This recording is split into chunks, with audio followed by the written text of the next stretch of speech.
జై వీరబ్రహ్మ జై గోవిందమాంబ జై. నేను మీ కృష్ణమాచార్య శ్రీ బ్రహ్మపదం.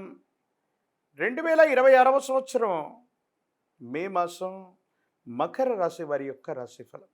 శివాయ బ్రహ్మణే నమ. వీరబ్రహ్మేంద్ర స్వామినే నమో నమ. జై వీరబ్రహ్మ జై గోవిందమాంబ జై.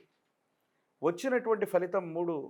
ఇది దేవగురువు అయినటువంటి బృహస్పతికి సంబంధించిన ఫలితం. ఓ రకంగా మీ యొక్క జాతకాన్ని అనుసరించి గోచారవశాత్తు వచ్చేటువంటి ఫలితాల్లో బృహస్పతికి దగ్గరగా శుక్రభగవానుడు చేరుతున్నటువంటి తరుణం. మరోవైపు అంగారకుడు కుజుడు మేషంలోకి వెళుతున్నటువంటి స్వక్షేత్ర స్థితి మకర రాశి మీద విశేషవంతమైనటువంటి ప్రభావాన్ని చూపబడుతున్నాయి. ప్రత్యేకించి ఆర్థికపరమైనటువంటి ప్రగతి బాగుండబోతుంది. రియల్ ఎస్టేట్ సంబంధించినటువంటి వ్యాపారాలు, వృత్తి ఉద్యోగ వ్యాపార సంబంధమైన స్థితిగతుల్లో కొత్త మార్పులకి నాంది ప్రస్తావన పలికేటువంటి అవకాశం కనిపిస్తుంది. గృహ సంబంధమైనటువంటి అంశాలు, వాహన సంబంధమైన స్థితిగతులు బాగున్నాయి. కొత్త గృహము లేదా వాహనం, వీటికి సంబంధించిన విషయంలో మీరు తీసుకునేటువంటి నిర్ణయం సఫలీకృతమవుతుంది, అనుకూలవంతమవుతుంది. యోగదాయకమైనటువంటి ఫలితాలు తప్పకుండా మీరు పొందేటువంటి అవకాశాలు తప్పకుండా కనబడుతూ ఉన్నాయి.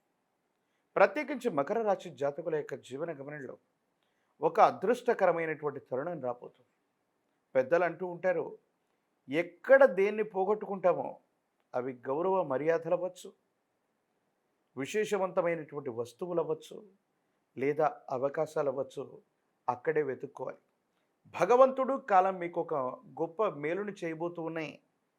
మీరు ఎక్కడైతే ఏదైతే మీ జీవిత లక్ష్యానికి సంబంధించిన ఒక ముఖ్యమైనటువంటి స్థితిగతిని మీరు కోల్పోయారో అక్కడే భగవంతుడు కాలం మళ్ళీ మీకు అవకాశాన్ని ఇవ్వబోతూ ఉన్నాయి. జీవితంలో చాలా ఉన్నతమైనటువంటి స్థితిగతుల్లోకి వెళ్ళడానికి ఇది కారణమయ్యేటువంటి అవకాశం ఉంది.